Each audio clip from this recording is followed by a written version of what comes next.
This channel does not promote any violent, harmful, or illegal activities. All content provided by this channel is meant for an educational purpose only. Top quality और consistent performance के लिए सिर्फ silver pump नाम याद रखना।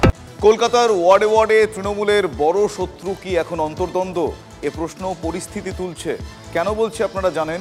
কসবা, নারকেলডাঙ্গা, পাটুলি, একটার পর এক এই ঘটনা এবং এই ঘটনাক্রম আমি যে প্রশ্নটা করলাম সেই প্রশ্নটাকে আরো জোরালো করছে। আপনারা নিশ্চয়ই একমত হবেন। এবার অস্বস্তির নাম কলুটোলা। গোষ্ঠীদ্বন্দ্বে দীর্ণ, শাসক শিবিরে একেবারে রক্তারক্তি অবস্থা। প্রশ্ন এক্ষেত্রেও, তাহলে এই ঘটনার নেপথ্যেও কি অবৈধ নির্মাণ? আসুন একটু দেখি বিস্তারিত। इरफान ताज है जिसको सीपीएम में भगाकर हम लोग ने टीएमसी को इस वार्ड में लाया है। मर सकता था अगर कल बो बाजार पुलिस की टीम सही वक्त में नहीं पहुंचती तो इन लोग का पूरा प्लानिंग ही था मुझे मार देना। माथा फेटेছে, ঝরেছে রক্ত। শাসক কোন দলে ফের খাস কলকাতায় রক্তারক্তি। এবার মধ্য কলকাতার কলুটোলা স্ট্রিট। আক্রান্ত তৃণমূলের এই হকার ইউনিয়নের নেতা।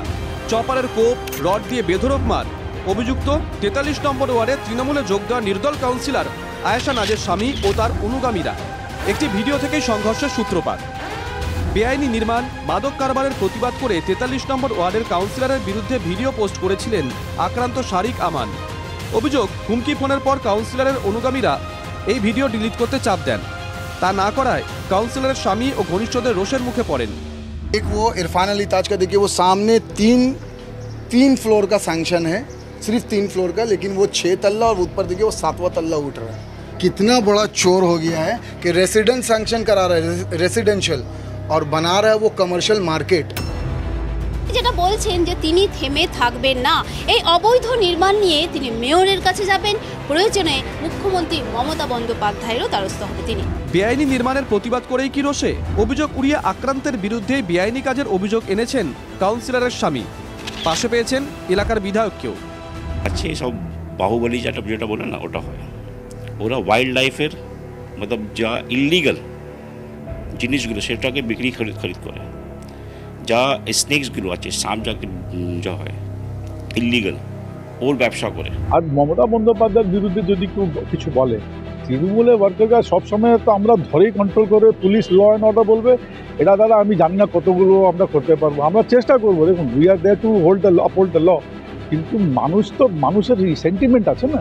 কলুটোলায় শাসকের দুই গোষ্ঠীর সংঘর্ষে রেশ হাসপাতালেও। কলকাতা মেডিকেলের জরুরি বিভাগে অস্ত্র হাতে তাণ্ডব। ভিডিও পোস্ট করে তৃণমূল সরকারকে আক্রমণ শানিয়েছেন বিজেপির রাজ্য সভাপতি। দরজা ভাঙা হচ্ছে, ভাঙচুর করা হচ্ছে এবং ভয়ঙ্কর পরিস্থিতি। মানে এতে কি অরাজকতা চলছে রাজ্যে? স্বাস্থ্যমন্ত্রী হিসেবে মুখ্যমন্ত্রী বসে আছেন, তার কাছের একজন মহিলা মন্ত্রী বসে আছেন, তারা করছেনটা কি? তারাও কি তোলাবাজিতে ব্যস্ত? মানুষের জীবন নিয়ে পশ্চিমবঙ্গে ভাবার জন্য কি কেউ আছে না কেউ নেই? এটা হচ্ছে সমাজ বিরোধীদের পার্টি, অ্যান্টি সোশ্যালদের পার্টি। ওদের সঙ্গে এইভাবে ট্রিট করা উচিত। একদিনে দেখা যাবে এই পার্টির রেজিস্ট্রেশনটাই রদ করে দেবে ইলেকশন কমিশন। এই ধরনের কোনো হামলার রাজনীতি করছে তৃণমূল কংগ্রেস। কোনো অবস্থায় এই ধরনের অপসংস্কৃতি বরদাস্ত করবে না। অত্যন্ত খারাপ কাজ করেছে এরা, পুলিশ দেখছে। যে কাটায় বারবার কলকাতা পুরসভার বিভিন্ন ওয়ার্ডে বিদ্ধ হতে হয়েছে তৃণমূলকে। নারকেলডাঙ্গায় অগ্নিকাণ্ড ঘিরে শচীন সিং বনাম পাপ্পু খান গোষ্ঠীর দ্বন্দ্বে জেরবার হয়েছে শাসক। বিধায়ক গোষ্ঠীর সঙ্গে দ্বন্দ্বে পাটুলিতে রক্তাক্ত হতে হয়েছে কাউন্সিলর স্বরাজ মণ্ডলকে। বউবাজারে বিশ্বরূপ দেহে বনাম বিধায়ক গোষ্ঠীর সম্মুখ সমর। সেই তালিকায় এবার কলুটোলা। অস্বস্তি আরও বাড়ল শাসক দলে। ক্যামেরায় দেবব্রতর সঙ্গে সোমা ও আজিজের রিপোর্ট, TV9 বাংলা। এবার বেলঘড়িয়ার কথা বলি। গতকাল সন্ধ্যায় চায়ের দোকানে গুলি চলে। সেখানে চারপাশে একাধিক কারখানা রয়েছে। শ্রমিকরা ছুটির পর চায়ের দোকানে ভিড় করেন। তার মধ্যে হঠাৎ সেখানে গুলি চলল। হ্যাঁ, খুনের ভয় পাচ্ছেন এবার কামারহাটি পুরসভার 29 নম্বর ওয়ার্ডের কাউন্সিলর। তিনি প্রাণ ভয়ে আছেন এখন। যদিও দলীয় কাউন্সিলরের এই আশঙ্কাকে হাস্যকর বলে উড়িয়ে দিয়েছেন স্থানীয় সাংসদ সৌগত রায়। পুলিশকে তিনি সার্টিফিকেটও দিয়েছেন। কোন পুলিশকে? যে পুলিশ এখনো পর্যন্ত অভিযুক্তদের, মানে এই ঘটনায় অভিযুক্তদের টিকি পর্যন্ত ছুঁতে পারেনি, সেই পুলিশকে দরাজ সার্টিফিকেট দিয়েছেন সৌগত রায়। ওদিকে কাউন্সিলর, তিনি এই মুহূর্তে আশঙ্কায় রয়েছেন, প্রাণ সংশয়ের আশঙ্কা। দেখুন। ভোর সন্ধ্যায় চায়ের দোকানে পরপর গুলি। বেলঘড়িয়ার উত্তর বাসুদেবপুরের রাস্তা তখন গমগম করছে।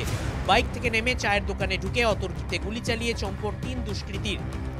গুলিতে জখম 2, একজন তৃণমূলের শ্রমিক সংগঠনের নেতা বিকাশ সিং, অন্যজন সন্তু দাস নামে এক তরুণ। বিকাশের পেটের বাঁ দিক দিয়ে ঢুকে কিডনির পাশ দিয়ে বেরিয়ে যায় গুলি। অস্ত্রোপচারের পর কিছুটা স্থিতিশীল বিকাশ। চা খাচ্ছিলাম, হঠাৎ করে একটা ফায়ারিং আওয়াজ শুনি, তারপরে সব দৌড়ঝাঁপ স্টার্ট করে দিই, আমিও দৌড়ঝাঁপ স্টার্ট করে দিই এবং যাকে মেরেছে হয়তো সেও দৌড়ঝাঁপ স্টার্ট করে। আমি কাউকে দেখিও না, কাউকে ওখানে চিনিও না। এবার এই পারে যখন আসি আমার মনে হলো পিঠে জ্বালা করছে, হাত দিয়ে দেখি পিঠের এখানটা যে রক্ত বেরোচ্ছে, তখন আমার মনে হয় আমার গুলি লেগেছে। চায়ের দোকানে ঢুকি, তখন 3 জন দুষ্কৃতী বাইকে, হেলমেট পরা ছিল। যাকে মারতেছে তাকে তো মেরেছে, কিন্তু আর একজন এসেছিল ওনার ওয়াইফের সাথে চা খেতে, তো ওনাকেও মেরেছে। ঘটনাস্থল কামারহাটি পুরসভার 29 নম্বর ওয়ার্ড। গুলিবিদ্ধ বিকাশ ওই ওয়ার্ডের তৃণমূল কাউন্সিলর নির্মলা রায়ের ঘনিষ্ঠ। গুলি চালনার ঘটনায় স্থানীয়রা তো বটেই, সন্ত্রস্ত তৃণমূল কাউন্সিলরই বলছেন মুখ্যমন্ত্রীর দ্বারস্থ হবেন। এটা কারো না কারো হাত আছে, না হলে এত বড় সাহস 29 নম্বর ওয়ার্ডে নেই যে কেউ এসে কেউ চা খাচ্ছে আর গুলি মেরে চলে যাবে। এত বড় সাহস যারা দিচ্ছে, এটা আমি সিএম ছাড়া কাউকে বলতে পারবো না। কেন এটা যদি আমি বলি আমার পরিবারে হামলা হবে, আমার ওয়ার্ডে হামলা হবে। আমি কাউন্সিলর হতেই পারি, কাউন্সিলর কি মার্ডার হয় না?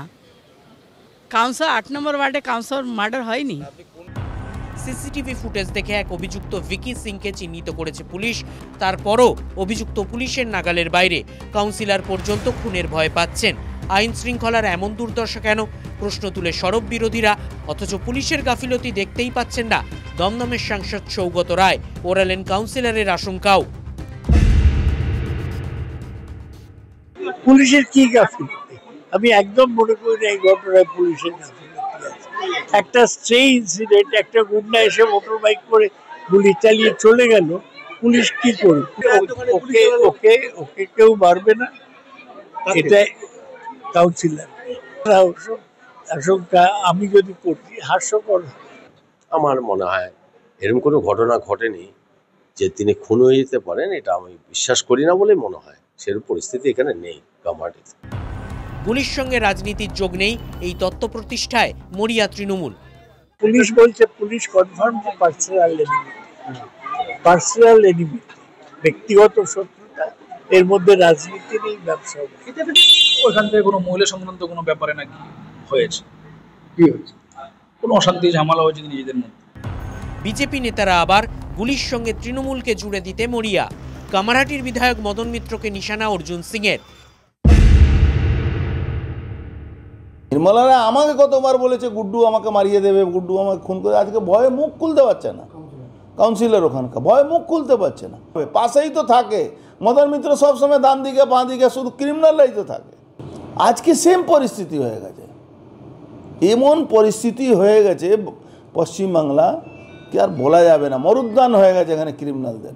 গুলি চালানোর আসল কারণ কি? সত্যিই কি প্রণয় ঘটিত কারণ, নাকি বখরার লড়াই? বিকাশ কাউন্সিলরের হয়ে এলাকা দেখভাল করেন, এলাকা দখলের লড়াই নয় তো? সবই শুট আউটের তো একই গল্প, তৃণমূল মারছে, তৃণমূল মরছে, কি সাপুড়ে মরবে সাপের কামড়ে, সেটাই হচ্ছে। আপনি লড়াই করতে গেলে আপনার একটা হাতিয়ার চাই, এদের মেন হাতিয়ারটা হচ্ছে তৃণমূল কংগ্রেস। শুট আউট বীরভূমে হচ্ছে, আপনারা দেখছেন, শুট আউট কলকাতায় হচ্ছে, শুট আউট কসবায় হচ্ছে, সর্বত্র কিন্তু এই গোলাগুলি করে একে অপরকে মারবেই, না হলে ইতিহাস ভুল হয়ে যাবে। নেতায় নেতায় যুদ্ধ, এদিকে গুলিবিদ্ধ হয়ে হাসপাতালে আরও এক সাধারণ মানুষ। এটাই কি রাজ্যের নিরাপত্তার হাল? অনন্ত চট্টোপাধ্যায়ের রিপোর্ট, TV9 বাংলা। শুনলেন, খুনের আশঙ্কা করছেন খোদ বেলঘরিয়ার তৃণমূল কাউন্সিলর। পাল্টা দলের কাউন্সিলরকে বা নিশানা করেছেন কামারহাটির তৃণমূল বিধায়ক মদন মিত্র। খুনের ভয় পাওয়ার কথা কাউন্সিলর বললে মানুষ কি করবে? খুনের ভয় পাওয়া বলা মানে সরকারকে অভিযুক্ত করা। কাউন্সিলরকে ঠিক এভাবেই হুঁশিয়ারি মদন মিত্র।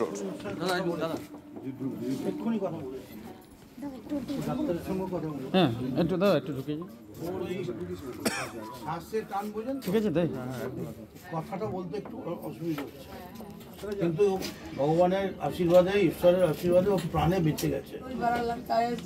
आदमी तो मेरा चला गया, सब जानते। मेरे पापा का भी डेट हो गया 2023 में, अगस्त में 20 तारीख को। आपका पिताजी क्या टैक्स बैंक में ना ना কাউন্সিলরের ব্যাপারে বলে গেলাম, তুমি এরকম বলো না যে তুমি খুনের ভয় পাচ্ছ, কারণ তুমি যদি বারবার খুনের ভয় পাও তাহলে মানুষ কাকে দেখে লড়াই করবে? 100% আমার কাউন্সিলর খুন হবে, আমি পাশে থাকবো না। কিন্তু এই যে কথাটা তুমি বলছো, এটা কি দল তোমায় বলতে বলেছে? তুমি কি বুঝতে পারছো না তার মানে কি? তার মানে তুমি দলের বিরোধিতা করছো। তুমি যে বলছো তুমি খুনের ভয় পাচ্ছ, তার মানে তুমি নিজের সরকারকে ডাইরেক্টলি অ্যাকিউজ করছো যে আমার সরকার আমায় বাঁচাতে পারছে না। This can be tolerated. ব্যাপারে কোনো সন্দেহ নেই, 29 নম্বর ওয়ার্ড বেলঘরিয়ার সব থেকে খারাপ ওয়ার্ড এবং সব থেকে বেশি ভোটে এখানে সৌগত রায়ও হেরেছেন। অত্যন্ত দুঃখের বিষয়। সাংগঠনিক দুর্বল আছে, সাংগঠনিক আমাদের দুর্বলতা না বললেও অসুবিধে আছে। সাংগঠনিক ভুল বোঝাবুঝির অসুবিধা আছে এবং এখানে সংগঠনটা ঠিক মতো চলছে না। কাউন্সিলর বেচারি, ওর সঙ্গে কি দূরত্ব হবে? তবে ওকে বলবো আমি যে এরকম বলা উচিত নয়, কারণ এগুলো বললে মুখ্যমন্ত্রীর বিরুদ্ধে যাচ্ছে যে মুখ্যমন্ত্রী আমি খুন হয়ে যেতে পারি, এবং একবার নয় প্রায় 4-5 বার বলছেন। এটা বারবার বললে লোক ভাবছে দলের কাউন্সিলর বলছে আমি খুন হয়ে যাব, তো এটা ইউ ক্যান্সেল। মদন মিত্রর এই সাবধানবাণীর পরেও নিজের অবস্থানে অনড় তৃণমূল কাউন্সিলর নির্মলা রায়। এখনও খুনের ভয় পাচ্ছেন বলে তৃণমূল কাউন্সিলর দাবি করেছেন। তার দাবি তৃণমূলে অনেক দুষ্কৃতি ঢুকে গিয়েছে, সেটা আমি দিদিকে জানাবো। মানে মুখ্যমন্ত্রীর কথা বলছেন। 1 ডজন কাউন্সিলর ভয় রয়েছে, এটাও তিনি বলেছেন। আমার ভয় আছে যে আমার সঙ্গে যারা থাকছে তাদেরকে টার্গেট করা হচ্ছে। কিছু দলের ভিতরে দুষ্কৃতীরা ঢুকে গেছে, আর আমাদের দলের ভিতরে তৃণমূলের দলে ঢুকে গেছে দুষ্কৃতীরা, যারা বিজেপি সঙ্গে আছে কিন্তু দেখা যায় তৃণমূল মধ্যে আছে। কিন্তু এই যে দোগলামি করছে এই দুষ্কৃতীরা, সেটাই আমি দিদিকে জানাবো যে দিদি আমরা কাউন্সিলররা খুব ভয়ভীত আছি। 1 ডজন কাউন্সিলর আমাকে ফোন করেছে, জানেন, বলছে আপনার মতন সাহস নেই আমাদের, কিন্তু আমাদেরকে প্রচুর জ্বালানো হচ্ছে। দুষ্কৃতীদের নিয়ে আমার ভয় আছে। দুষ্কৃতীদের নিয়ে ভয় থাকবে না? এই যে গুলি চলেছে, আমার দল থোড়ি না চালিয়েছে, মদন মিত্র থোড়ি না বলেছে, সগরদা থোড়ি না বলেছে, চেয়ারম্যান থোড়ি না বলেছে গুলি চালাতে। তাদের নিজস্ব ধান্দা আছে এখানে। কিসের ধান্দা? এই ট্যাক্স মাইকো নিয়ে ধান্দা আছে, এত বড় কোম্পানি। এই ওয়ার্ডে বাইরে থেকে লোক যখন তখন